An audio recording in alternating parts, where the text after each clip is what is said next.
Hello everyone, I'm Nini FC and this is Blue Line CV, and today I'm bringing you guys a live stream. Of course, announced the bad news today. The Sarri appointment won't be happening anymore. Tonight I am joined by two guests. Joe Tweedy, if you want to introduce yourself. Yeah, hey guys, Joe Tweedy. Catch me on various websites. Usual article stuff, but I think most people know me by now. Perfect. And I've got a special guest on today. A lot of people have been asking for him. I'm going to be calling him Sue tonight. Sue, if you want to introduce yourself. Yeah, so let's say I'm French. So I'm the so-called source that gave some information to Nini before. Let's say that I don't work with Chelsea. I don't work for Chelsea, but I work with Chelsea sometimes with several cases. Was a key figure for some player, for some transfer in some player who are in the current squad right now.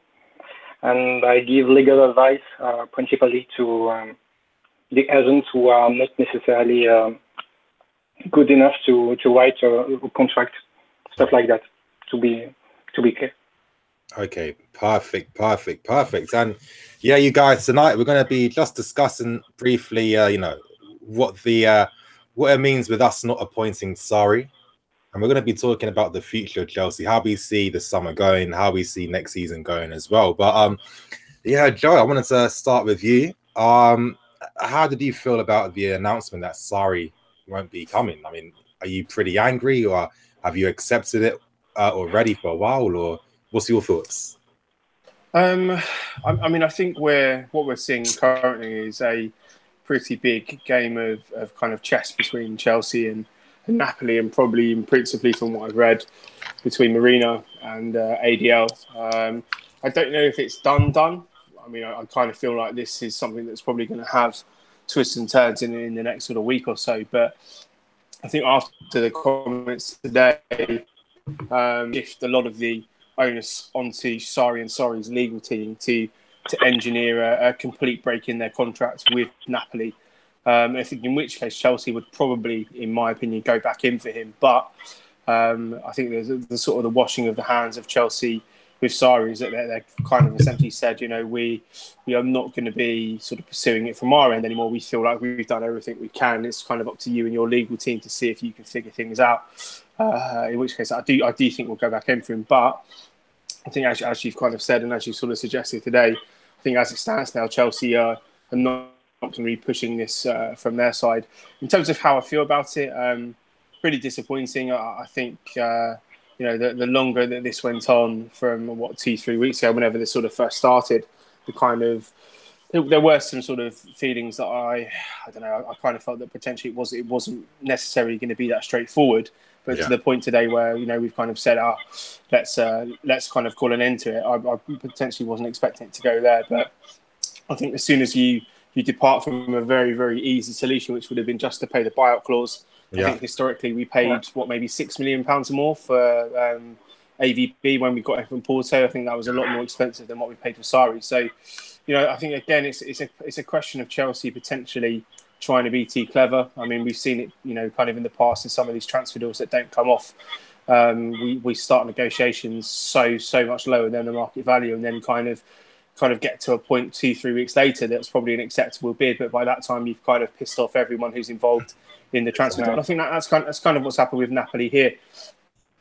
Is that instead of us coming in with a reasonable, I mean, maybe say if the clause is €8 million and we came in at 6.5, I think that's a conversational point that Napoli would have probably entered in. But to come in at 4 million, as a lot of reports mentioned, 50% of the value was never really going to happen. And I think ADL was, he's quite notorious in terms of his personality in how he reacts to these kinds of things. I think the Koulibaly story that came out about him being 10 centimetres shorter than was advertised on the internet, and ADL then trying to get some sort of clawback on the fee that he paid is quite indicative of him as a personality. So, yeah, I mean, I'm disappointed. I think more so in the club.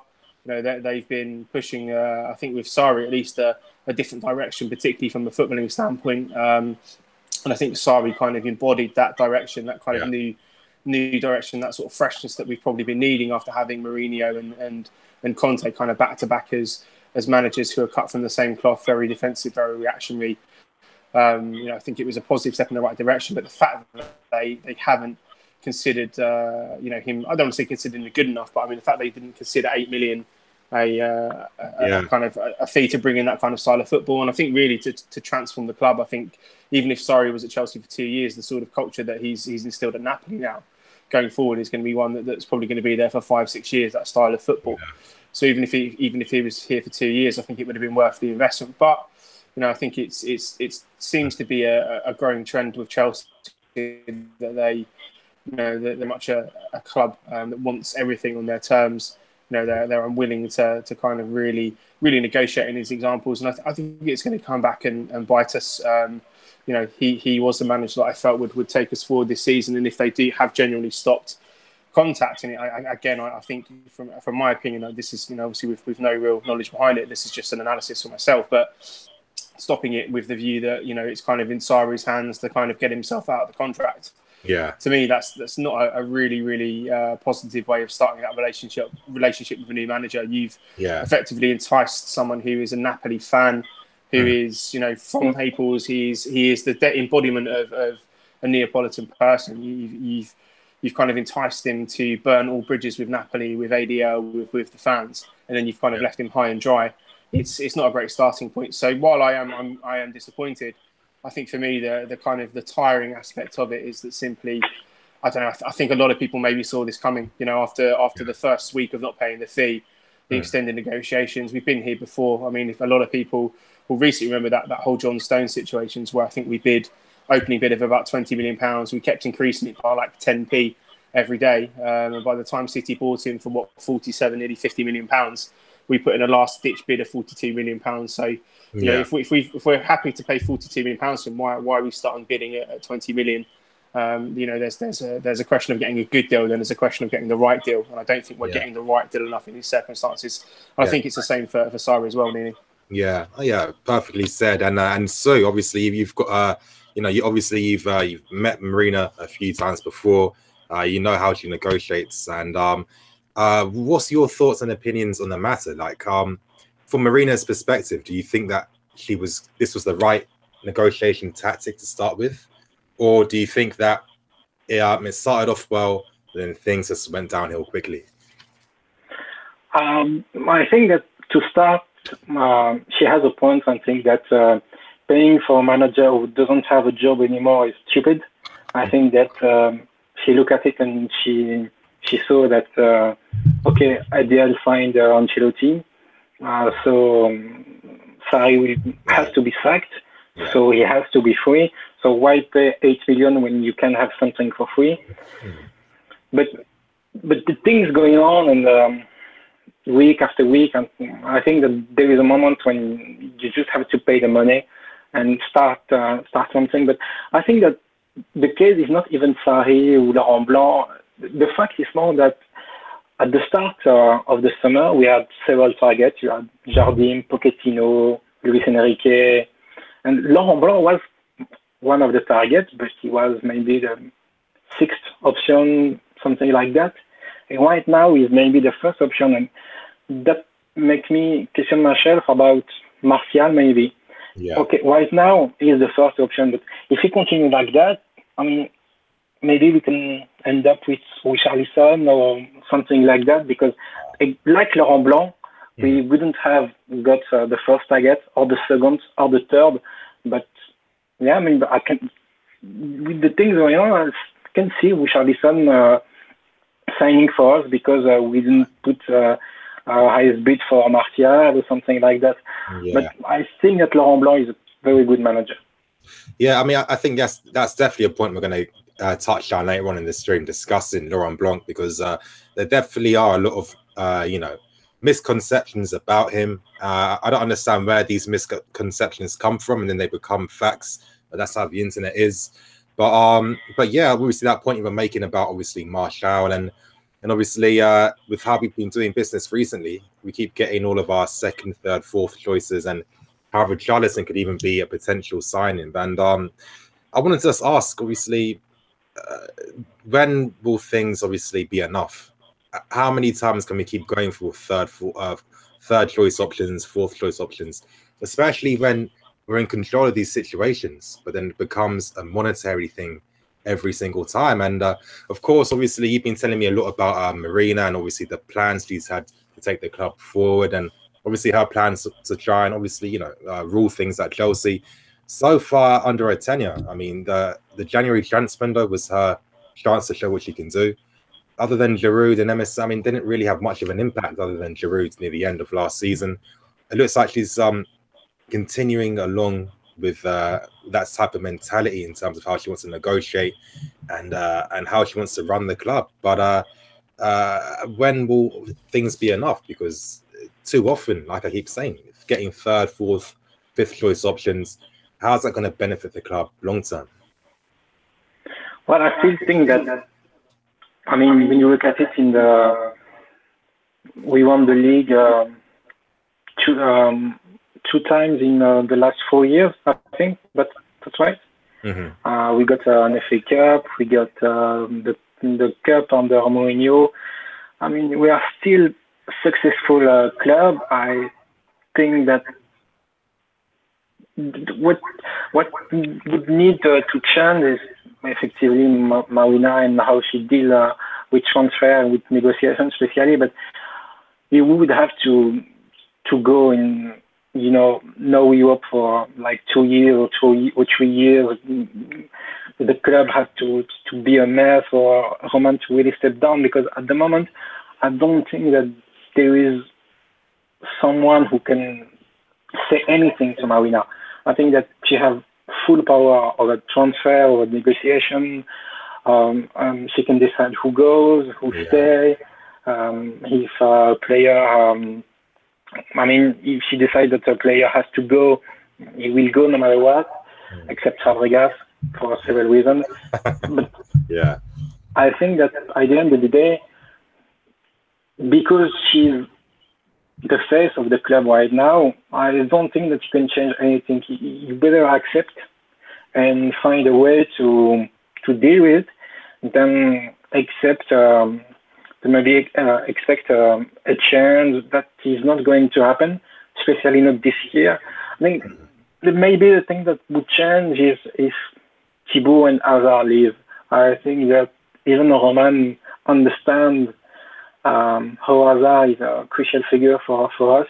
Mm-hmm. And without Hazard would be, I don't know, I mean, West Brom. So I think that it would have to be something big to change the philosophy of the club. Yeah. I don't think that having one player, let's say, for example, that you bring Luis Ocampos or Balak at the club, that's still only one voice against Marina. You know, that's not going to change a lot. And for them to sing for us, they will have to respect some rules that she will be the first one to explain to them and tell them, look, you have that power, but you can't step up and take control over transfer, stuff like that. Yeah. That's on me. I think that the day Eminalo left, I think that the club changed, and I think that the day Eminalo left, everybody realized how Marina is powerful. Yeah. Yeah, I mean, that is the worry, because of course, since she started to have a say in the finalization of transfers and targets and stuff like that, obviously, you're telling me about the team she has at Stamford Bridge, and again, I really don't get why people constantly keep doubting things that you keep telling me, because I read it in the press later every single time, so I just don't understand the mentality. But yeah, I mean, Joe, how do you? What's your opinions on the matter? I mean, I think we have kind of lacked a bit of direction on the transfer front for quite a while. I think this may coincide with Marina's appointment in 2013. I definitely think that the transfer strategy has changed quite a bit. I mean, insofar as sort of getting kind of second, third, and fourth rate choices, I think we're kind of seeing what the effect of that is on the squad. We finished fifth this season.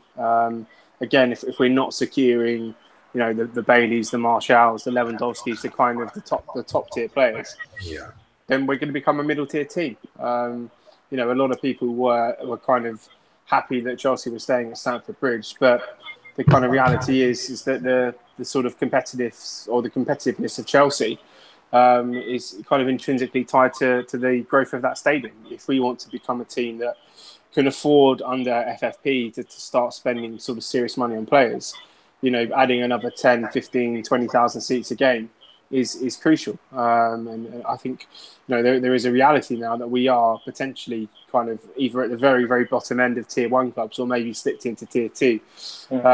Just the inability to sign kind of our first choice targets. I look really from 2013 onwards, and even sort of, some big players that we signed. And I was obviously a massive fan of Diego Costa, but there wasn't a huge bidding war for him. Same with Cesc Fabregas. There was barely anyone interested in these players. We're able to secure players that no one else is interested in. But I think we've had this discussion before that the last kind of player that we were in a kind of serious situation was Eden Hazard, which is 6 years ago when we were kind of competing for him. And I just don't think that we've shown that sort of kind of ability to compete with other clubs on players. We were very, very much in the Van Dijk picture to get him in, but he went to Liverpool. I don't think he even paid us any attention. So, we need to kind of realise that the situation we're in, we were 5th place in the league with a squad that isn't fantastic, that is ageing, that doesn't have a lot of options in it going forward. And I think this summer, the feeling was that we needed to add at least 3 kind of starting level players to sort of boost the team back up. And I think from what's being said in this call, the club, I'm not going to say that they're happy, but they're almost kind of resigned to the fact that, if they're going to go in for a Bailey or a Marshall, that they might end up with a Rich Arlison who, he's an okay player, but he's a Watford player. We're used to going and signing players from top teams. And I don't really see Rich Arlison as someone who is going to, that's going to really sort of electrify the team. So, it is worrying. I think, the difference between negotiating a contract with Hyundai or whoever it is, the shirt sleeve sponsor, and Nike and stuff like that, which I think Marina is very good at. And compared to going and negotiating for players that we want where there's competition, I think there's a little bit of a gap in knowledge there. I think on the player side, and I think Steve would probably echo this here, that you have to be a little bit cuter, you have to be a little bit more kind of flexible, you have to kind of consider a lot of different ramifications of different clauses and different wishes from the player. It's a bit different than just negotiating with a company where it's okay, give us 60 million, we'll put you on the shirt, fantastic, shake hands. There's a lot more to it. And I think maybe that side of things is where my reluctance to be super, super happy about the summer or what's going forward is that we seem to often kind of enter in. I think at the moment, the players who are being linked to are fine. I don't really see there's a big issue with the scouting, but there's a big difference between being linked with Bailey and Lewandowski and all these players that we're probably talking to at the moment and actually bringing them to the club instead of settling for second, third, fourth rate targets. So, it's for me, I think that's the biggest concern. And whether a director of football can come in and add some weight behind some of the footballing opinions about whether we should make better offers for these players. I think that's the one thing I'd like to see, but whether that's a reality, I'm not too sure. As I said, I think the guys, for me, the director of football role is not so much about getting someone in who's like a super scout, like a Luis Campos. I think our scouting department are fine. I think the guys who are there are still the guys who found Kevin De Bruyne, who found Thibaut, who found Romelu Lukaku. You've got that core of ability of people to find players. That's not, I think for me, it's just more about the fact that there's no one really within the club who's pushing on the football side to say, okay, we definitely need to get Leon Bailey because these reasons, and this is going to benefit us and commercially, on the field, etc. Kind of lay out the reasons why we need them. It's just an opinion that seems to be dismissed. So, I want to stay positive. I think that the Sarri news has kind of dented that quite big. As I said, I think that the club have been a bit cheeky, just sort of washing their hands now after really kind of engineering a lot of this for Sarri to kind of put his foot in it. I just hope with the players that are coming in this summer that the club, instead of sort of undervaluing them and realising and thinking that they can spend sort of 4 to 6 weeks negotiating, They need to sort of get in and just accept things aren't always going to be the perfect negotiation. They're not always going to have the most perfect terms. Sometimes you need to bend over, and sometimes you need to play with agents and hope that it comes off. So yeah, exactly. Yeah, and I mean, it's maybe. I mean, I've been thinking about this for a while, but again, you were touching on this briefly as well in terms of when it comes to Marina negotiating deals for, you know, with companies, for sponsors and stuff like that. She's good at that. You know, she's also very good when it comes to, you know, selling players for a very high fee. You know, I think that's when a hard line approach really makes a lot more sense when it comes to companies or clubs coming for things that Chelsea have. You know what I mean? But that tactic when it comes to negotiating with other clubs for their players, it's just not there. And I was touching upon this point in my video, but I'm getting a bit worried maybe that our reputation is going to be perceived pretty negatively now, you know, especially with how we've dealt with the Sarri situation and how we've you know, just really synonymous with just being very difficult to work with as well. And maybe you could say that Marina's been you know, one of the main reasons as to why this has been happening recently. But yeah, Sue, what's your thoughts on that? Well, first of all, I think that people need to understand that even if we are fans, so we read everything about Chelsea, we follow Chelsea everywhere and stuff like that. But I mean, when you look at the bigger picture, Chelsea is still Chelsea. I mean, we talk about Chelsea, you know, to a player or to anyone. I mean, that's Chelsea. That's Drogba. That's Lampard. That's Den Hazard. You still have an aura about Chelsea. So I think that player will still come to us, but I think for the transfer negotiation, Marina is good. What she did with Oscar, for example, and for Ramirez, that's just amazing. I mean, people don't necessarily realize it, but she sold Oscar for how much? I can't remember. Nearly like 60 or something. Yeah, that's amazing. I don't see a lot of presidents, because I think that right now maybe the president of Chelsea, and if she doesn't have the name, I think that for signing player,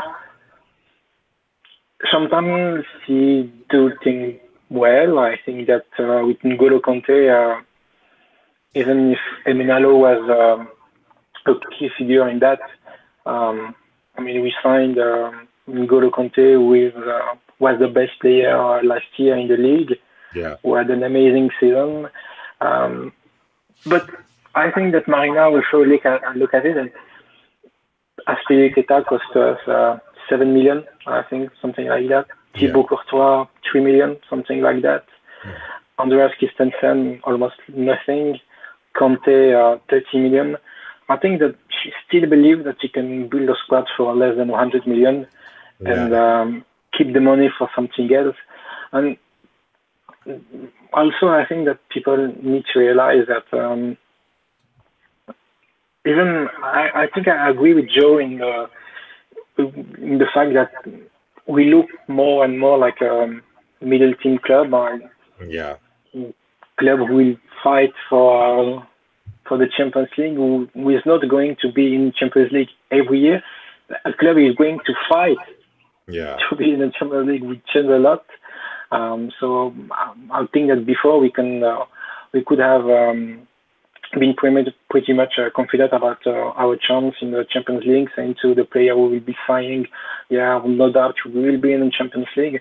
Right now, we would have to say to them, look, we can't be sure that we'll be in Champions League next year, but we can offer you a life in London, a big wage, or something like that. But that's going to attract some player, not Lewandowski, not Martial, not Leon Bailey, but Richarlison, yes. Doucouré, yes. Richarlison, player like that.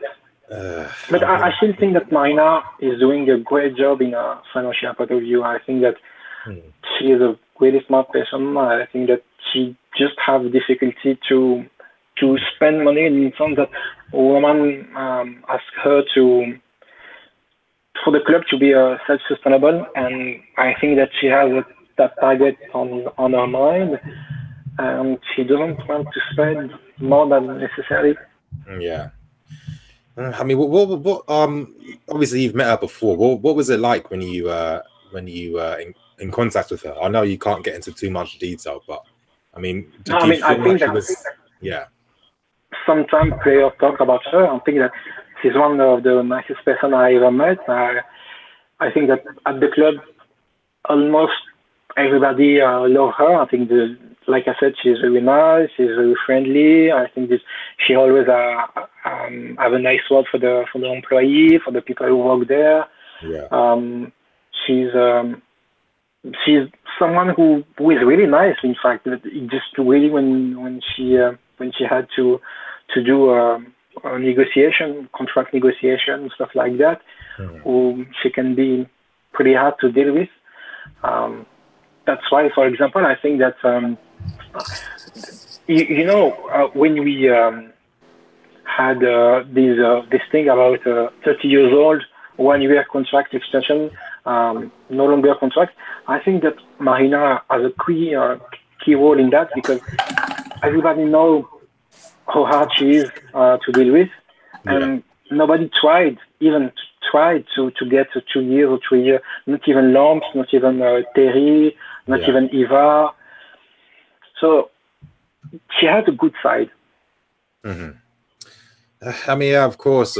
I mean, again, if we've got to be objective, I mean, of course, maybe recently there's been some things that haven't been very good. But again, in terms of bringing in a lot of commercial deals, the contract negotiations, some smart, cost-effective measures at the club as well.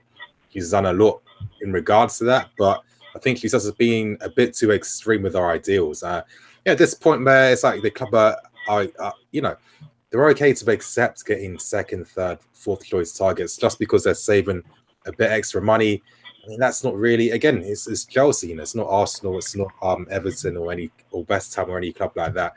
So that is the disappointing thing, and I hope it doesn't come to anything extreme like a Hazard or Courtois leaving for them to finally wake up. But you know how life is, people don't talk things out, people don't act diplomatically.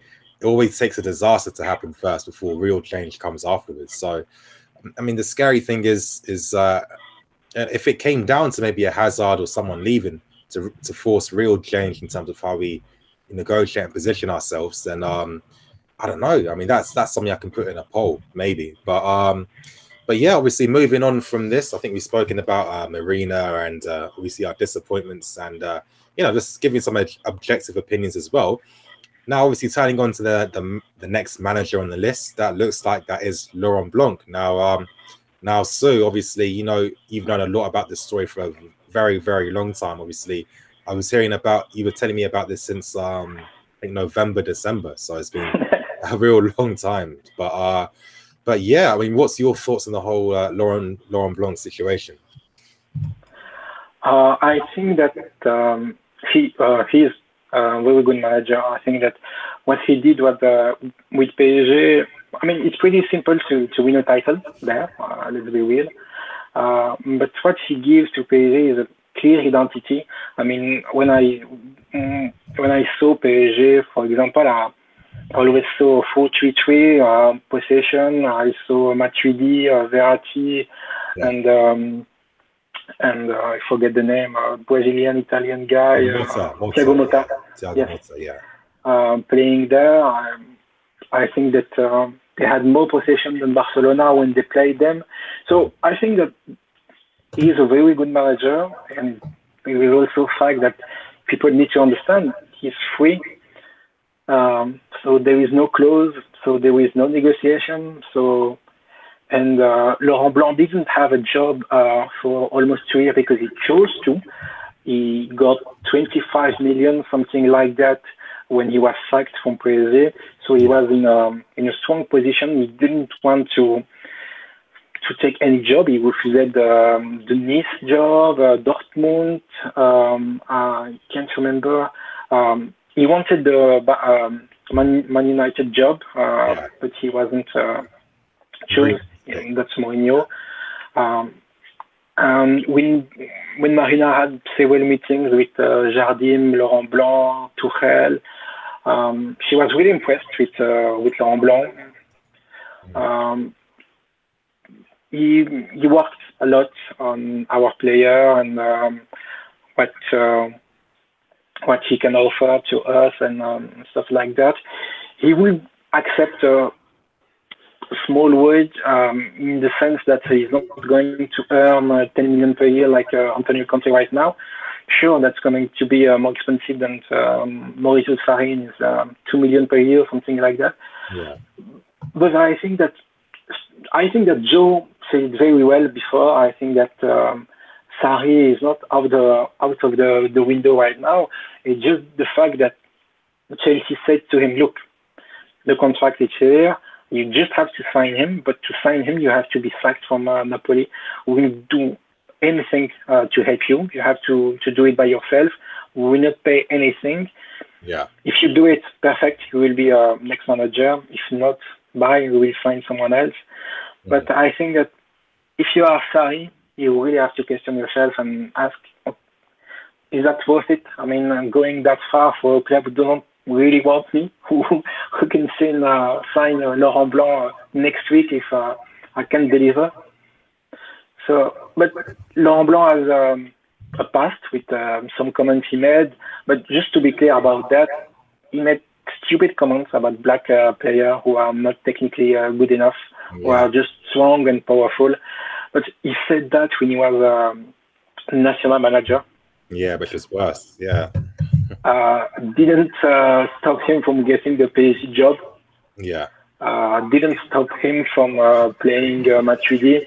And what you have to realize is, at the time, lots of clubs, because the league didn't have enough money, was sending a player directly from Nigeria, from Africa, and the player who didn't have any tactical clue, and they were signed just because they were strong. Yeah. So I'm not giving an excuse for what he said, but there is a context about it. The context behind. I know what you were saying. So basically, because a lot of the small French teams are signing very, obscure players from, let's say, African countries, this and that. Obviously, due to the league they're playing in, it's not technically developed. Of course, the football in Africa and in Europe is completely different. And I can understand the context you're explaining behind that. And yeah, I mean, I guess, when it comes to things like context, that's what's really forgotten about quite a lot of times. But Joe, I think if you can hear me, well, I think you're good, perfect. Yeah. Your thoughts on the whole Laurent Blanc situation? I mean, do you think that would be a good substitute appointment, or are you still pretty you still can't believe how the hell this has actually happened? Because Laurent Blanc was like, what, 5th or 6th choice. So imagine if we go for all these targets and we played Jardim. I mean, you can talk about Jardim later. I know that he's pissed off. And obviously, Luis Enrique don't want to pay the money. Yeah, fair enough. Tuchel, yeah, we tried. Obviously, PSG were able to persuade him somehow. But yeah, Joe, what's your thoughts on Laurent Blanc? Do you think that this is a good substitute replacement?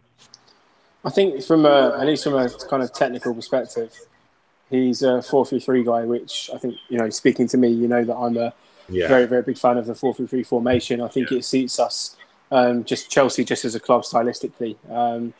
His style of football is very much possession based. I remember watching his PSG side, particularly against us, particularly when he was there. It's a kind of patient 4-3-3 side.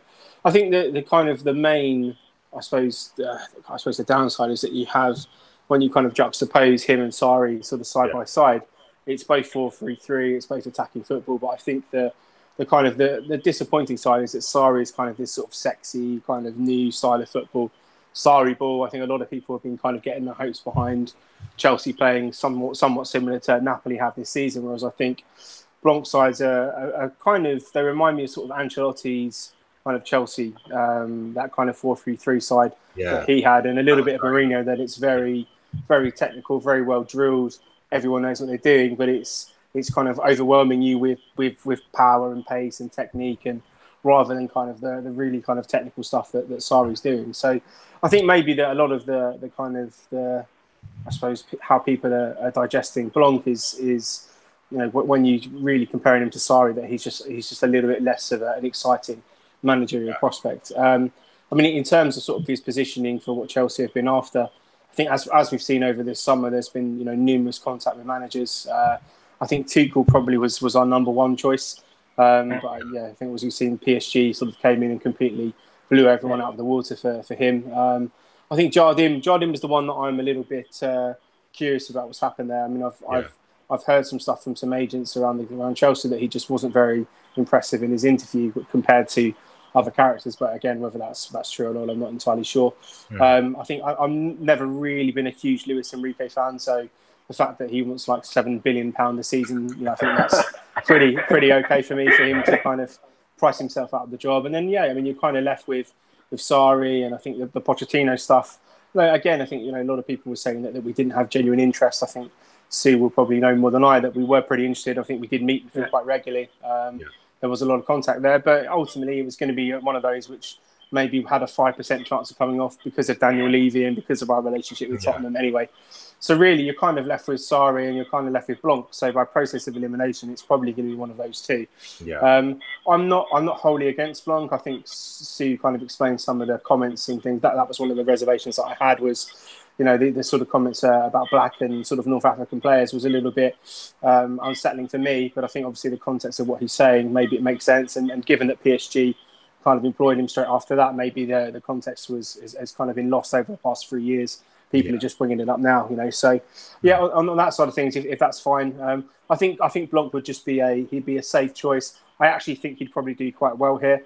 I could see him quite easily coming top four with a couple of choice additions, even if they're not kind of the Martials and the Baileys. If we get 3 or 4 good players in, I could see us definitely coming back into the top four. But I'll keep going back to sort of one of the main points is that in terms of revenue streams at the club, until we get this stadium situation sorted, we are going to be kind of on the edge. And I think Sue's right. We are going to be a club that dips in and out of the top four. It's going to be Europa League. It's potentially going to be Champions League.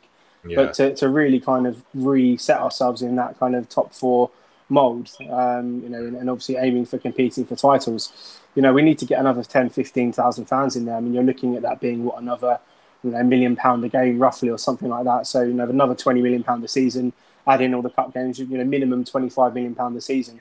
The way player contracts work, where they're amortised over the length of the contract, that could be 2 very, very good players a season just on the receipts from the stadium alone. So, when people talk about, it's fine that we're staying at Stamford Bridge, it might be great short term that people don't have to go to Wembley, but I think long term, it's so intrinsic to us being kind of getting back to that top table position that we want to be at, is to have that stadium revenue to be able to pump more money in via sort of financial fair play to offset some of these things that we're doing. It's very, very intrinsic. So, I think Blanc will be, I think he'll be a decent appointment if it does come down to that. It's a little bit of a, it's a little bit of a blow because I think a lot of people had set their sights on and said Sarri. He's kind of the sort of in vogue manager, and I think a lot of what he does would be fantastic to see. But thinking through it, maybe Chelsea just need a steady hand to guide them to back to being a Champions League team. And while the club kind of figure out what they're doing on the sort of revenue side, it's you can have all the good players in the squad that you want, but if you can't afford to keep them for financial fair play reasons, we're already seeing that AC Milan potentially are going to be chucked out of the Champions League, because of they can't comply. We have to take it seriously. So I think until we can get in a position where the money coming in means that we can kind of compete properly for transfers again, then it doesn't sort of really matter what kind of manager we have. But I think Blanc would be definitely as a plan B. I think someone who would keep a steady ship and probably, I would imagine, get us top four next season. Yeah, exactly. And so obviously your La Liga and connoisseur, obviously Blanc took over Carlo Ancelotti. Now, would you say that Laurent Blanc took Ancelotti's team to another level, or do you think that naturally that was going to be the case already? I think no, he took it to another level. I think that what he did in terms of philosophy, in terms of the idea of football that he gave to the PSG was pretty amazing. It's funny because at the time when he signed for PSG, he was like a fit choice or something like that, and it's because nobody wanted to the PSG job at the time because too much pressure because they had to win the Champions League in 1 year or two. Nobody wanted that, and they asked Laurent Blanc. He said yes. He signed, and I think that he did very well. One of the main issues is the fact that he can't handle the dressing room. That's a main issue. I think that Zlatan was doing everything. I mean, he was arriving late at the training ground with Cavani and Angel Di Maria. Arrived 1 week after the preseason, and they got fined, but I mean, nobody cared that much. The thing about Aurier was pretty amazing. I mean, Aurier said about Laurent Blanc that he was a fag, and 1 month after he played him because the Nasser Al Khelaifi said to him that he was an important player, and he played him. So he's someone who can't really put the pressure on Marina or the board or stuff like that. He's not going to say no, I can't accept that. And also, I think that it's very funny because it's all about luck. I think this year, everybody was expecting us to sign Luis Enrique. I was expecting us to sign Luis Enrique. But when I first saw the wage amount that he was asking, so 60 million per year, 15, 16, something like that. He was full control over the transfer. I mean, I didn't realize he was that crazy. Yeah. So we went for our second choice, Tuchel, who said no because he had an offer from Bayern Munich. And then he had the offer from PSG, so he said no to Bayern. But at first he said no to us because he was expecting the offer from Bayern. Then we had Jardim. Jardim is a bit complicated, but he was not really the best at the interview. The fact that he didn't speak English didn't help him at all. He was speaking only Portuguese, and he also had some assurance with Vassiliev, the president at Monaco, that he was building something new with Emenalo going there, and he wanted to be a key figure. Last year, I mean, Jardim refused a huge offer from China. So, yeah, he said no to us. That left us with Sarri, Laurent Blanc. Sarri, the things about the homophobic comment that he made in the past, it's nonsense. I mean, obviously we knew that before we tried to sign him. It's just to secure the file and to say that look, if you don't sign him, it's not our fault because he was an homophobic guy. It's not us who didn't want to pay the Willis clause. It's because he had those comments in the past. But that's nonsense. That's not the reason why we are not going to sign him. That's left us with Laurent Blanc. But when you look at it, that's 5 or 6 managers who were ahead of Laurent Blanc. And at the end of the day, you end up with Laurent Blanc.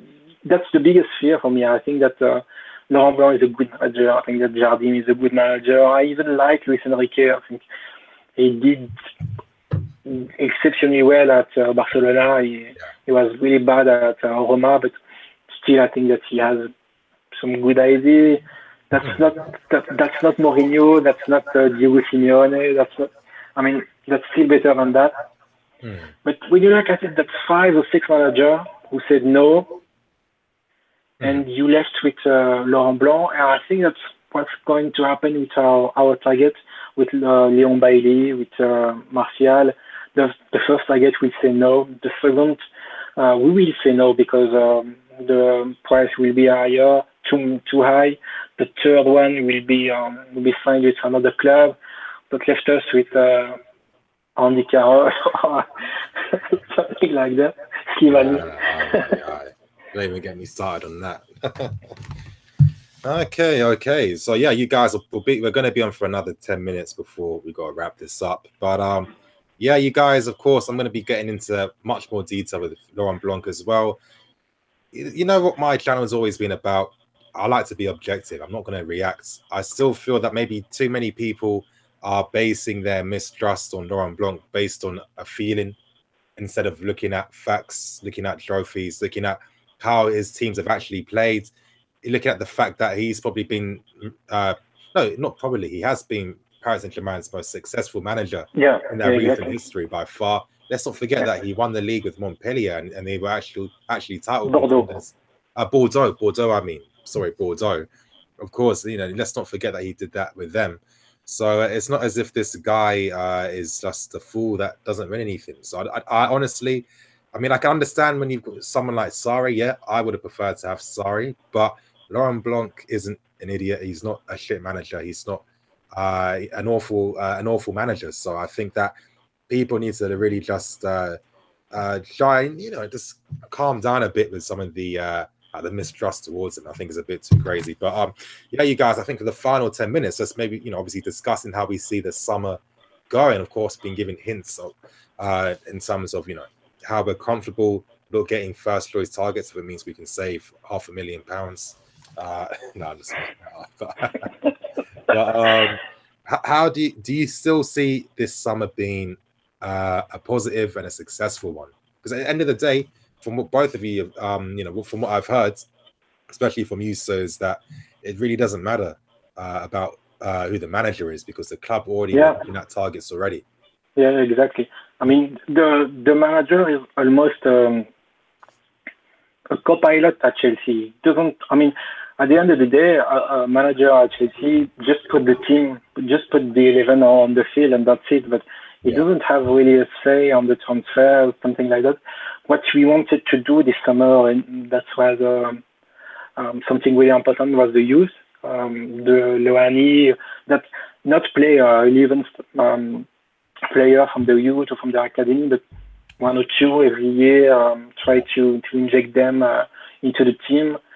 But I see this summer going, I think that, to be completely honest with you, I think that the biggest thing for us this summer is just to keep Thibaut and Eden. I think that for the transfer window, we wouldn't mind end up with Martial, with Bailey, which that will make this transfer window one of the best we had in, I don't know, 5 years, something like that, maybe. But if we don't get any of this type of player, if we end up with signing like Drinkwater, if we just keep Eden, if we keep Thibaut, I think that's good. People need to realize that keeping our player in the current situation is already a big win for us. And going forward, I think that's going to be key to keep our best player. Try to sell the player at the highest value. So, for example, let's say we have an offer for Alonso this summer. Of course, he will be sold. I think that also family need to understand that. I saw some comments saying that, look, this player can't leave no matter what price. So that's bullshit. I mean, if someone offers 50 million for Alonso, he's going tomorrow. If Liverpool offers 100 million for Thibaut Courtois, he's going tomorrow. If Man City offer us 200 million for Hazard, he's going tomorrow. And that's the key. I think that when you look at it, we just have to keep our best player and try to get player that the club don't want to. For example, I think that the transfer window will take time simply because our targets are not in the World Cup. Martial is not in the World Cup. Leon Bailey is not in the World Cup. Sarri, I don't think he's in the World Cup. I can't remember. I mean, I don't think Ivory Coast are in the World Cup, are they? Yeah, I'm not sure. Yeah, I don't think So yeah, exactly. I think that any of target is in the World Cup. It's not like you have to cherry to sign someone because he's in the World Cup, something like that. But I think that will take time. I think that we will try to negotiate yeah. to save money, and we will end up signing them with a good fee. I mean, when I see that we signed N'Golo Conte for 30 million, I think that's pretty amazing. So yeah, you still have positive things at the club. I think that the revenue that we got from the publicity, from the contract, is pretty amazing. I think that the academy is still amazing. I think that the Loan Army is still a good option to make money. So there is still positivity on the club. It's just that the fact that the manager isn't really that important. So that's why I don't understand why people are so sad because of Conte. Because that's very funny because we talked about our manager for 30 minutes, something like that. But we still have one at the moment. That's Conte, who is still on side at the club. But he's leaving. That's for sure. But I think that, for example, Conte is a good example too because he would have been a third choice to keep him. I mean, at the start, we really wanted to keep him for a long time. Just after he won the title, but he was the one who said from the start, look, I don't see my future here for long term. I can be here for a few years, but I'm not going to end up here for 5 or 6 years. That changes a lot when a manager says that to you. And I don't know why you should spend millions on Babiani, Candreva, stuff like that, player like that, when a manager don't want to stay. He never signed an extension. Yeah. But like I said, Laurent Blanc is a very good manager. He done things very well. Hazard loves him as a player. Hazard loves him. Yes. He was. He said that he was his forward defender when he was a kid. Because he was watching a lot of the French national team. So Paris tried a lot to sign Eden at the time. So he has a lot to offer to the club. It's just the fact that he will say yes to anything that the club asks, exactly like Sarri, who is a yes man, exactly like Pochettino, who is also a yes man. And that's something that is common to most of our targets, except Tuchel and Luis Enrique. Yeah, exactly. I think that's definitely the benefit. I mean, I think definitely we can say for this season we'll finally be able to see that a bit of a synergy between the boards and the manager. I mean, with Marina and Conte, it's been the complete opposite to that. And I can't imagine the board going in for similar managers of those. Even when they were targeting Tuchel, I mean, you could have thought maybe that was a bit of an issue that they could have potentially had, but. In course of the meetings they had, I know that Tuchel was very, very responsive and very good in them. But yeah, Joe, your thoughts on how you think this summer's going to go? I mean, if you're a fan now, are you just panicking, pulling out your hair, and just reacting to anything? Or I mean, or do you still think that even though the Sarri he won't be coming, it's a disappointment. There's still a lot of positives that will be coming this summer.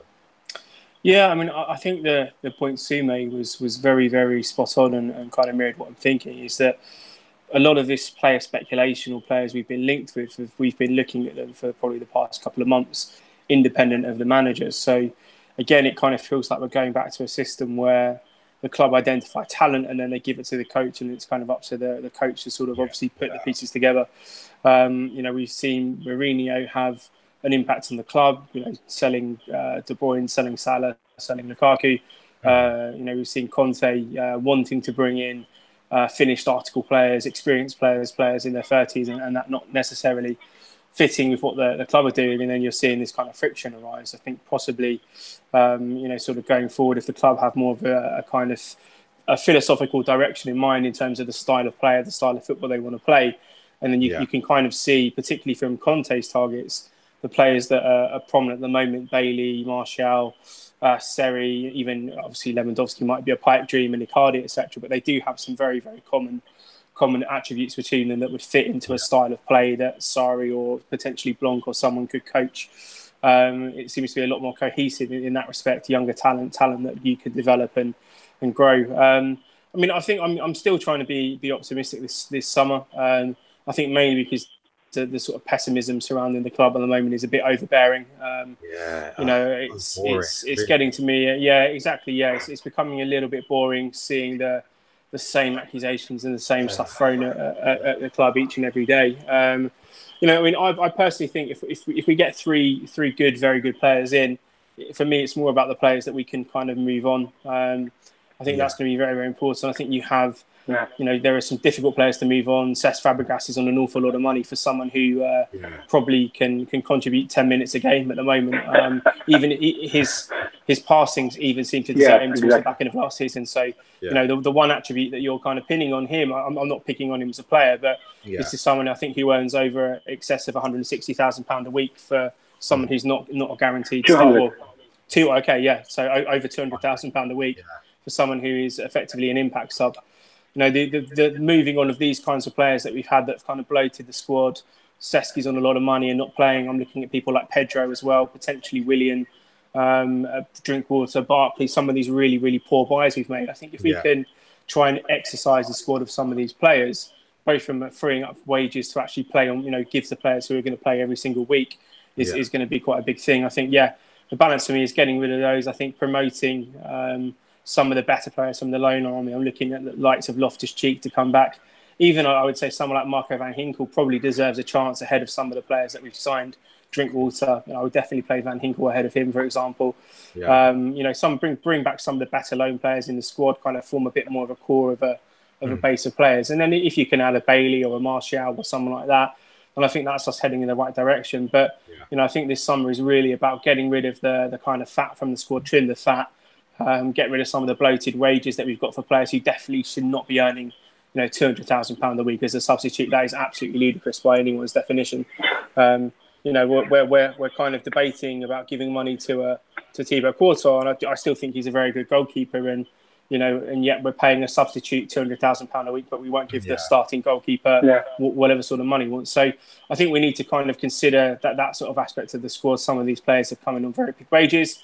They've kind of, we've kind of got the sort of last drops of their talent out of them, and potentially they need to leave to free up some people in the squad. But I mean, I think it's obviously a question of people coming in. I think we will bring some talented players in this summer, but I think the main thing is going to be that we need to get rid of some players for them to actually have the freedom to both kind of assert themselves within the squad, but also to get some playing time as well. There's no point having a midfield bloated with Drinkwater, Barkley and Fabregas, and then not seeing Ruben Loftus-Cheek play because he needs a couple of games to get up to speed, and we can't give him them because we've got 4 international players who are pretty average, but they're still international players, all in the managers here wanting to play. So I mean, I'm still optimistic. I do still feel that we will get some good players in, and I think obviously what Sue has said, I think it's not entirely dependent on the manager, which for me is a strong point. The club seem to at least now have a kind of direction they want to head in. They want kind of young players that have athleticism, players that are technical, players that can play in multiple positions. Probably moving back to having a maybe more of a core 4-3-3 system at the club, 4-2-3-1, that kind of thing. So they seem to have a bit of an idea of where they want to go. I think now it's just a question of executing on that. Personal opinion, I think as soon as the kind of managerial stuff is sorted out, I think that's going to be the sort of the first jigsaw piece in the puzzle, and then I think hopefully the rest of it will start falling into place. But obviously they're doing work in the background there. They're looking at players. They're obviously again looking at players, both bringing players in and bringing players out. I think it's just a question of, as I said, that kind of first jigsaw piece being put in place, and I think we can start working around that. But no, still positive. I think it's a question of us trying to get some of these deals at least kind of kicked off to a point where we're just sort of looking to agree fees with clubs. We don't want to be negotiating kind of the player package, the benefits with a player until sort of the mid to the end of the World Cup. We obviously don't have the time now, so if we are going to be spending time negotiating, it should be the fee with the club. And I think we've seen sometimes that we take quite a while to negotiate a fee with the club, so we need to give ourselves as much time as possible. Exactly. But yeah, no, I'm still relatively happy. Just think that we need to, yeah, as I said, trim the squad for me is one of the main things. Replenish it with some of the better loan players, promote some of the better academy players, gives us at least a good foundation of players to start with, and then start adding some talent back into the squad. I mean, realistically, next season, I mean, a lot of people will potentially disagree, but no, I would like to see us push to win the Europa League. But I think our main aim has got to be to finish in the top four, and that is a very Arsenal way of looking at football. But for a team that's finished first, 10th, first, 5th. I think we need to get some consistency back of finishing in the top four. We can't have these sort of yo-yo seasons, because I think what you're seeing, it's going to massively affect the finances that we have by playing in the Europa League and not the Champions League. And we're not really a club that's really in a position to be able to turn down that sort of money. So for me, again, it does pay me, because it is quite a sort of Arsenal-ish answer that finishing in the top four is a trophy. But I think we need to start getting that consistency again of being a top four team, and not one that's necessarily going to kind of yo-yo between being a championship contender and someone who potentially could finish anywhere from 5th to 10th. So consistency for me is key. It could be that in that case, someone like Blanc is a good appointment, because I think he would probably more of a I don't want to say like a sure thing, but he would be a little bit more of a safer appointment than Sarri. Sarri could go one way or the other. I mean, it's exciting because there's an element of danger in his appointment as well. It could completely explode. I can't imagine Gary Cahill playing sort of two-touch in his penalty area. That's sort of some of the stuff that Sarri's known for. You see some of the moves that end up with a shot on target. They start between Koulibaly and Albiol at centre-back, playing two-touch around the striker. I mean, that would give me heart palpitations if that was Gary Cahill, and I don't know anyone else in that back line for the matter. But yeah, I mean, I think it's still to remain positive. I think again, Chelsea fans, I think typically maybe because of how some windows have become quite public, that we've gone for targets and completely missed them and had to sort of fall back to second and third choice targets. I think there was a little bit of doubt in a lot of people's minds that we're going to be able to sort of secure these targets, secure the manager, etc. But I think hopefully this summer we'll kind of veer away from that. And I mean, I said even if we get Bailey, for example, that for me is a positive. Or we get Martial, or we get one of these players in, is positive. If we can surround them with some better players, they don't have to necessarily be world beaters to get in the top four. I think we've seen that this season. Liverpool finished 4th, and they were playing some pretty bang average players in midfield. So for me, it's just a question of getting some talented players in, getting the kind of deadwood out of the squad. Exactly. I think hopefully we should be fine. Just to add something, I just want to say that Cesc Fabregas is actually a perfect example of what the club did and what the club don't want to do right now. When we signed him, Mourinho was the key. He was the one who really wanted to sign him. And it wasn't only him. Moses tried to sign him too at the time. He was very close to sign for Manchester. But he is someone who is on big wage. We still have 1 year left on his contract. And the reality is the fact that he's going to stay no matter what you are going to read in the newspaper, because there is no club in the world who is going to pay him the money that we pay him right now. You can compare that to Rooney when he was at Manchester. He was getting lots of money, and nobody was willing to pay that for him. And right now, I don't see why Cesc would accept half of his wages to play at Valencia or Leganes or something. I mean, that doesn't make any sense. That's the last contract of his career, so he's going to get the most money he can, and then maybe go to the MLS, something like that. But he will end up at Chelsea next year. For Pedro, it's more complicated. He got offer from China.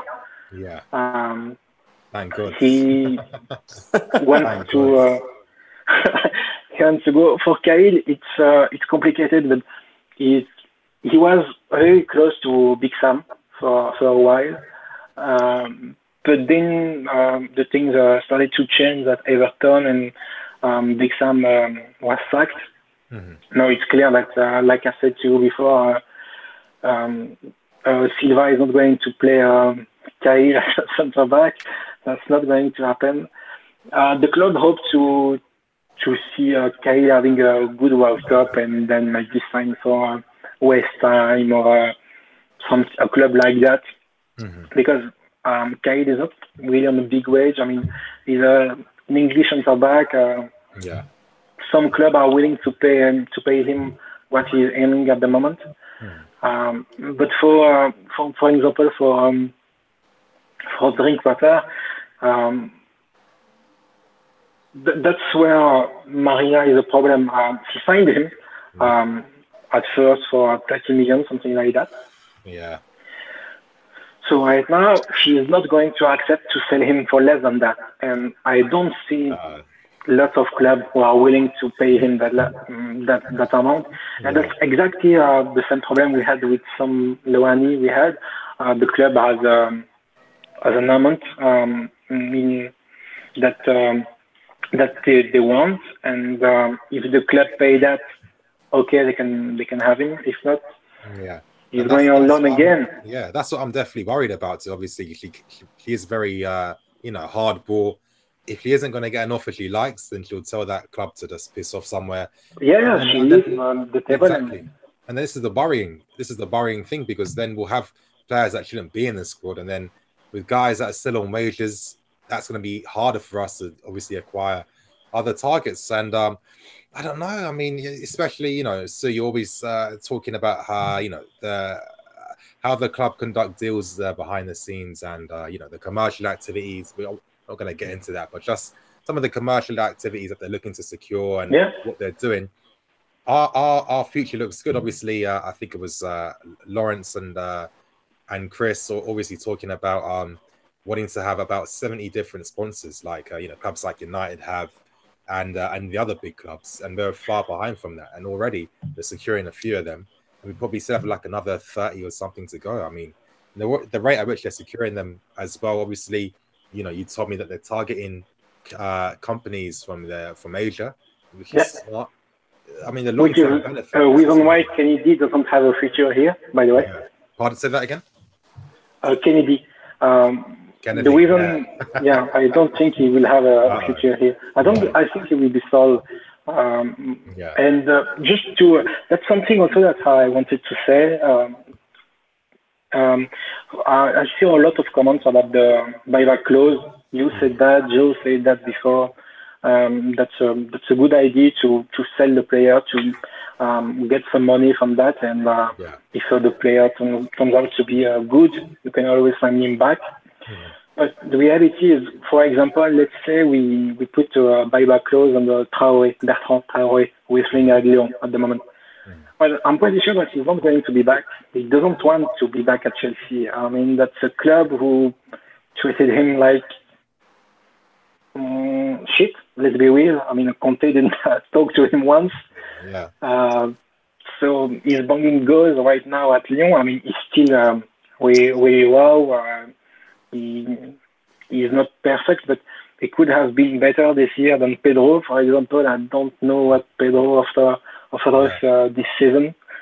So Jeffrey Brumer turned us down, didn't he? We had a buyback clause in with Jeffrey Brumer, I think, when he went from either the German team to the Dutch team or the Dutch team to the German team. But I remember him turning us down on the buyback clause and signing elsewhere. So yeah, I think you're right. It's clever. Let's insert these buyback clauses, but given the treatment of how we treat a lot of these loan players and young players, do they want to come back to a club that's effectively treated them as like a training cone for the last sort of 2 years of their career? Looking at players like Bertrand Traoré, and say you sold Michy Batshuayi, for example, to Dortmund this summer for a lot of money, and then you put, I doubt that they'd be able to put a buyback clause in something like that. But again, would someone like that want to come back to Chelsea? I don't think they would, because they don't get treated fairly enough.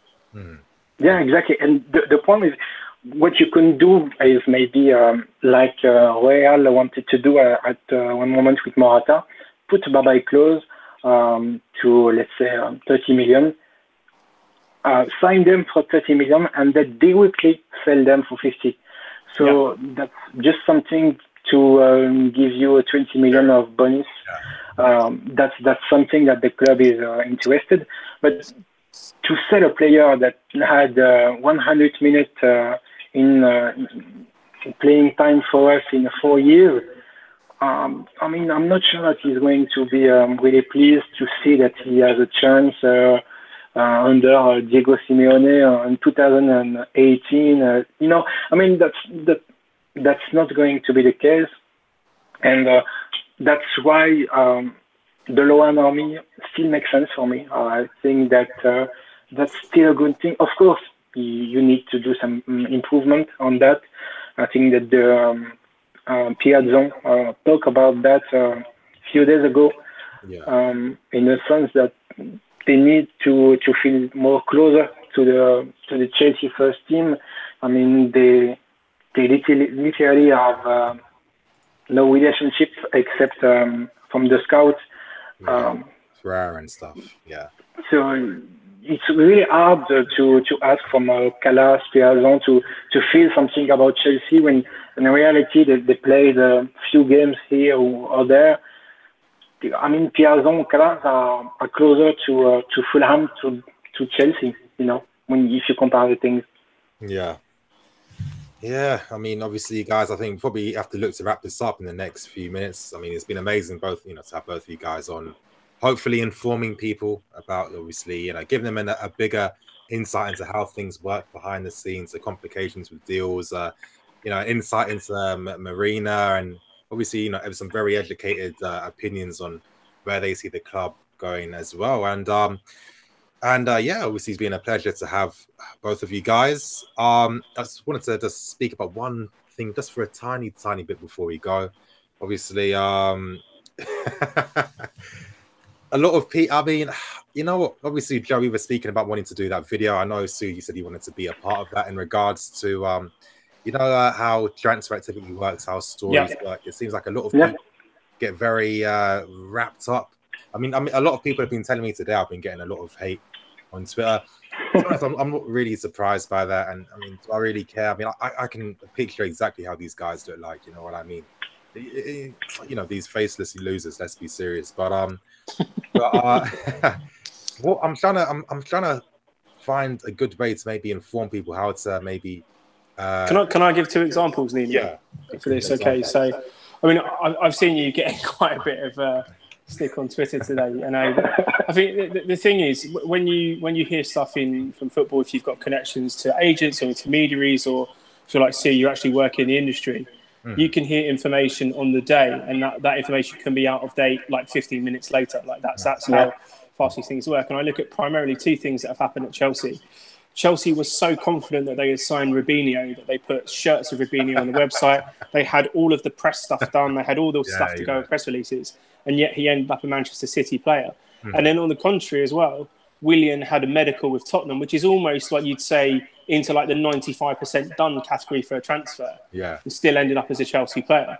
So if you're getting information from various people, whatever, and you're saying, okay, let's do video 6 hours later, that information could be out of date. I mean, you can see how fast the Willian deal went from him being at Tottenham to being a Chelsea player. Yeah. And the Robinho one for me is the absolute perfect example. There were people at Chelsea who were so confident that deal had been done that they were willing to start selling his shirts on the website to start generating money. And yet he ended up a Manchester City player. And yet you've got people I can see on social media hammering you for putting up videos about Sarri when, I mean, the complexity behind what's been going on, I think Sue's kind of explained pretty well in this video, that it's not just a case of Chelsea walking up to them like a football manager or FIFA and just saying, here you go, here's the money, like come over. Like, there's obviously a lot more complexity to it.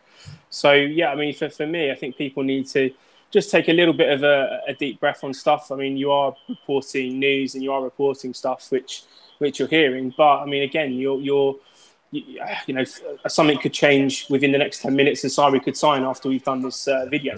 That's how fast things can happen. So, I think people need to take everything with a little, I think, as you always say, take a step back, form your own opinion on it. Don't just sort of jump on top of it and pretend that you're saying that this is 1,000,000% going to happen. I think when you say stuff, you say, it's likely at this point, the club are confident, people are telling you that it's close to being done. But, until someone is on the club website next to Marina with a pen signing a contract, it's not done. It could be 99.999% the way there. And at the last minute, the player, I think we we've heard some rumours about Bakayoko almost backing out of his potential deal at Chelsea, sort of at the training ground, you know, because he had a little bit of a change of heart. Yeah. You know, there are things like that happen. A player can go somewhere and not get a good feeling on the day, and then not sign. So, you know, I think people need to just take a little bit of a step back and just say, okay, Nini is more than likely just sort of reporting the stuff that he's been told. You know, he's not guaranteeing that Chelsea are going to go and sign Lionel Messi, Cristiano Ronaldo, and half of the Barcelona and Real Madrid team. I mean, I'd love to say that. Exactly, yeah. But I mean, you are, love to. You know, and I think that the other thing that people tend to ignore is that you are, you know, if you go back to the sort of the stuff over January and even sort of some of the stuff coming into this window, you are saying stuff that's happening a week, 2 weeks before it becomes sort of into papers and stuff like that. Yeah. So, you know, people don't jump over all that kind of stuff, but they may jump over the stuff that's, you know, 90% the way there, but then doesn't happen. But that's the nature of football. Yeah, so, yeah. Exactly. People still can't accept that Mahrez was at the Chelsea Harbour Hotel. I mean, I haven't backed down on that. I mean, I still get that's the one. The two things that people constantly will give me shit for is the Alexandro thing. Even though the video is there in reference, I explained why a club would prepare a bank account in advance because the transfer was going to the deadline. It's all there in the video, which is still ignored. And that Mahrez thing as well. That tweet I put out that he was at Chelsea. I mean, obviously, yeah, I think you guys could probably just back that up, that he was at Chelsea Harbour and the deal just didn't go through. I mean, where did people think Mahrez was on deadline day? Just at home playing FIFA? Like, you know what I mean? So, yeah, yeah, go ahead. No, I was just going to say, I mean, the Mahrez one is definitely, you know, he was at Chelsea. He was there expecting stuff to happen. But, I mean, we've seen it before. I can't remember who was the player, was it Odin Wingy, who was in a car waiting outside, you know, right? You know, who was sitting outside a training ground hoping to do a medical, and then it never happened. It's, you know, these things happen. That was very public. Mahrez's one wasn't very public, but, you know, just because something never actually came through doesn't mean it didn't happen. I think, you know, the Odin Wingy one is a very good case of a player publicly obviously trying to push for a move. Mahrez was equally publicly trying to push for a move, but doing it in a slightly more subtle fashion. Odin Wingy was sitting in the car outside the training ground ready to do his medical, but it never happened. So, you know, people can say, you know, whatever they want about it, but, you know, kind of reality is I think Mahrez was a little bit more cute about it, whereas Odin Wingy was about as blatant can be. So, yeah, I know. And Sue, what thoughts do you have? So just to give some example, I think that the John Obi Mikel one is a really good one. I mean, he had a presentation with Manchester United. He ended up signing with us. Yeah. I think that last summer, for example, a good one is Oxlade, the Ox. Chamberlain, yeah. So, I mean, some friends asked me if Ox was a done deal. I said to him, yes, everything is done. He will be a Chelsea player. Mm-hmm. Just before he signed, he had he was in the national team, and Cahill was speaking to him, saying, "Yeah, you should come to Chelsea. We want everything. We had a bad year, but you will see stuff like that." Yeah. And then he wanted to have a conversation with Conte because he never had a conversation with Conte. That's only the club at the time who did all the negotiation. And Conte on the phone said to him that he was going to play as a right wing back, that he will need to work to have a spot, to fight for his place and stuff like that. Yeah, I know. Suffer without the ball. And I mean, Oxlade hung up the phone and started to think, look, that's not what I want. I want to be a central midfielder. And that's when he rejected us. But at the time, everything was done at Chelsea. The contract was ready. He was going to sign. The medics were ready to go directly at the training camp to the national team. So everything was in place. And at the end of the day, he rejected us. So everything can change pretty quickly. Willian was having a medical at Tottenham. For Martial, for example, that's the reason why I think that we will sign him. A few years ago, before he signed to Manchester, he had a pretty amazing year at Monaco. At the time, playing with Yannick Serra, Carrasco, Under Jardim, and stuff like that. He had an amazing game against Arsenal in the Champions League. And Emenalo was really, really a fan. And he asked Campos at the time, who was the director of football at Monaco, how much for Martial. We want to sign him. We want to get him to the club. And at the time, Monaco said, look, he is not going to be sold. We want to keep him for another year, and then we will contact you again. Luis van Gaal, out of nowhere, made an amazing offer. They signed him. Yeah. That's one of the reasons we didn't make any transfer with Monaco for a few years, because the relationship between us and Monaco wasn't really that good. Okay. But since Campos left, we signed Bakayoko, and the relationship is pretty good at the moment. But it's really not often when you see a target with the same for the scouting direction, so the side of Eminalo and the side of Marina in terms of business transfer, and Martial is one of them. So I think that he will end up signing for us. I'm pretty confident. Exactly. For Leon Bailey, it's really complicated. Yeah. The Leon Bailey video, I will be bringing that out sometime next week, because it is very complicated, but it's very interesting at the same time too. But yeah, I mean, to be honest, I mean, I definitely, when it's comes to all this like online hate, I mean, it's something that Nine, potato heads, Somali, this, yeah. The McDonald's voucher thing, that was funny. I can't lie. That was a good one. But I mean, it's just you just get used to it, I guess. You know what I mean? There's nothing you can really do about that. And to be honest, I think that nobody predicted Zidane leaving Real Madrid, for example. Yeah. No one. Because I'm not Doctor Strange, I can't read minds. And that's, for example, the fact that Zidane is leaving, it's changing a lot of things in the bigger picture, because if Pochettino leaves, Tottenham are going to sign a manager, maybe Sarri, maybe Conte.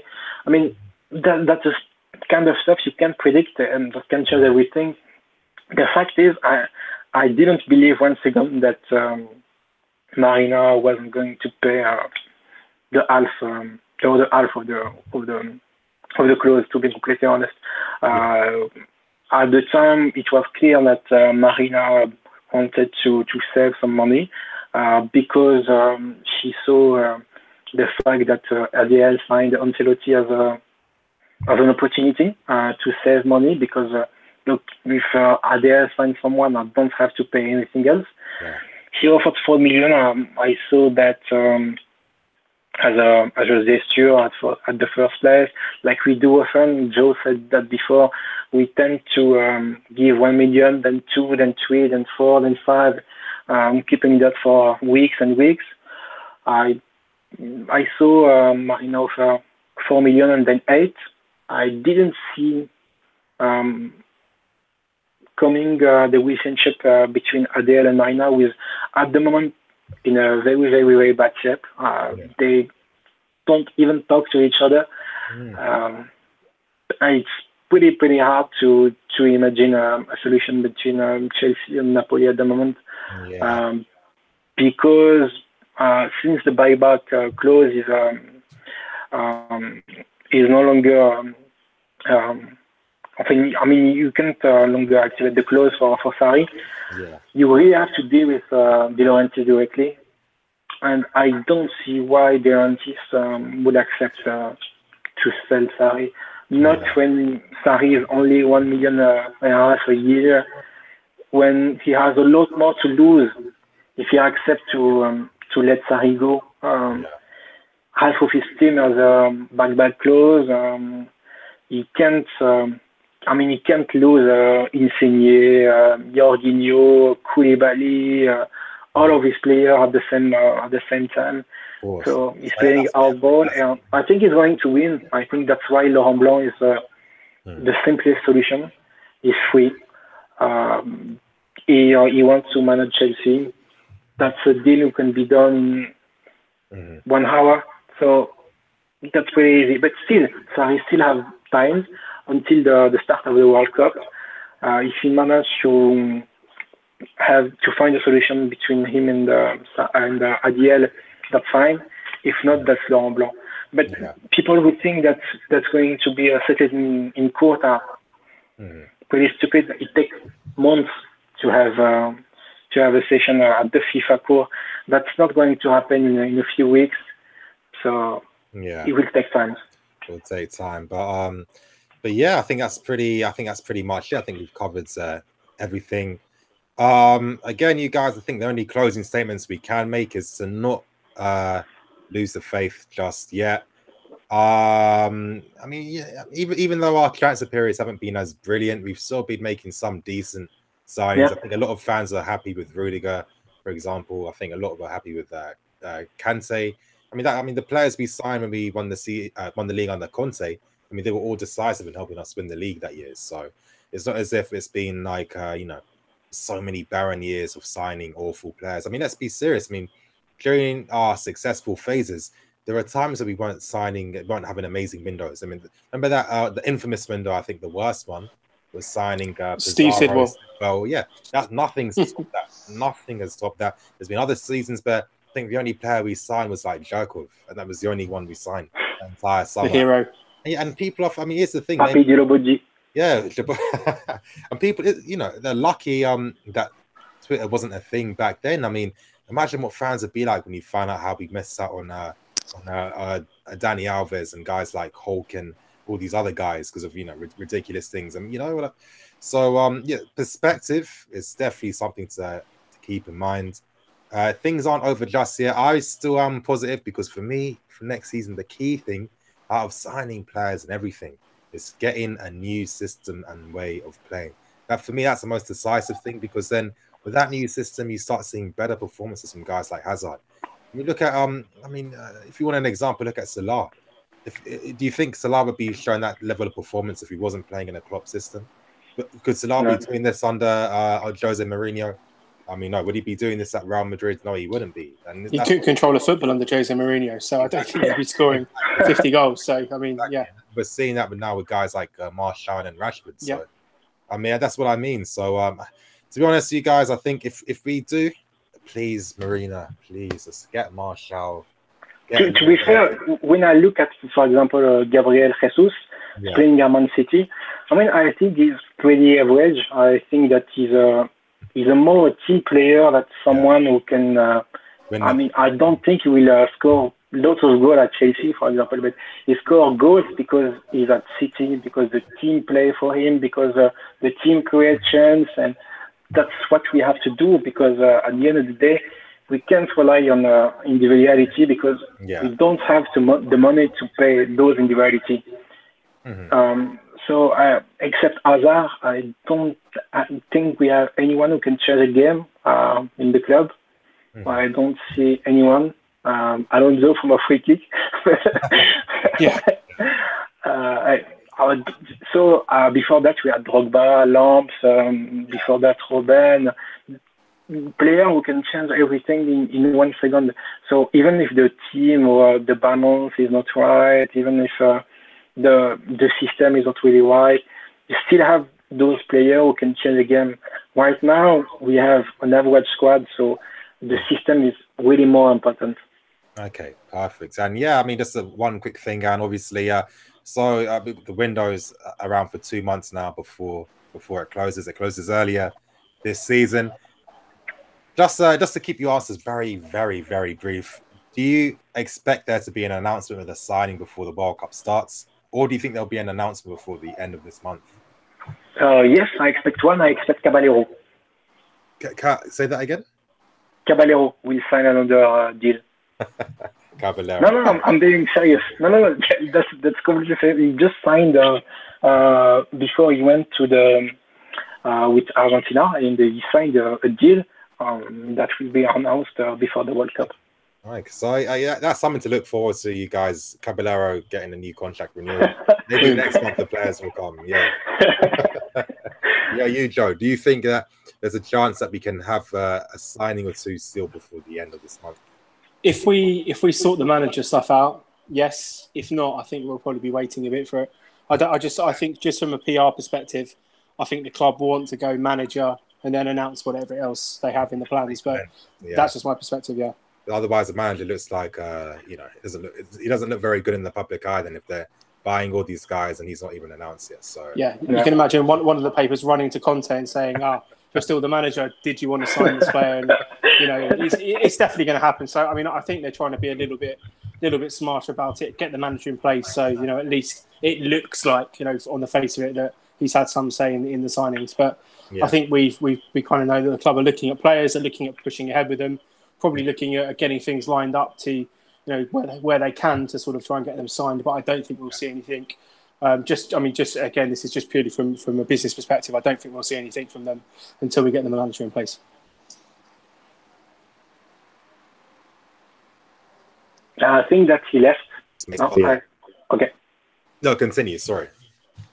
No, I was just saying that I think that for Conte, he is at the moment in Italy. Yeah. He's at Turin right now, and I think that the last of his worries Chelsea or anything else. He's just waiting to be sacked to get the money, and that's it. I think the FA Cup was really the final game for him. Even before that, I think the Bournemouth game he was already out of Chelsea, to be fair. Mm-hmm. Okay, perfect. But yeah, you guys, we're gonna wrap up the live stream now. Obviously, thank you for everyone that's watching. I mean, the live streams recently have been crazy. I've never ever got past 500 before, and everyone I've been doing so far is getting to 700. So that is pretty crazy. Thank you to everyone that watches, and of course, anytime anyone has an issue with anything I say, don't blame me, blame Sue. So exactly. And this is the whole reason why I'm doing that, so I can just obviously get good. Exactly. But yeah, you guys, I'm just gonna say something personal to some of the naysayers. I mean, I don't know. It's just like do you not just read newspapers? I guess you're not really checking out on news as much as you think you do. Then, if you seem to keep missing out on everything that I'm saying, and then it comes out later on the timeline, I don't know. What would I know? But anyway, you guys, thank you for watching. I'm Nini FC. This is Blue Lions TV. Signing out.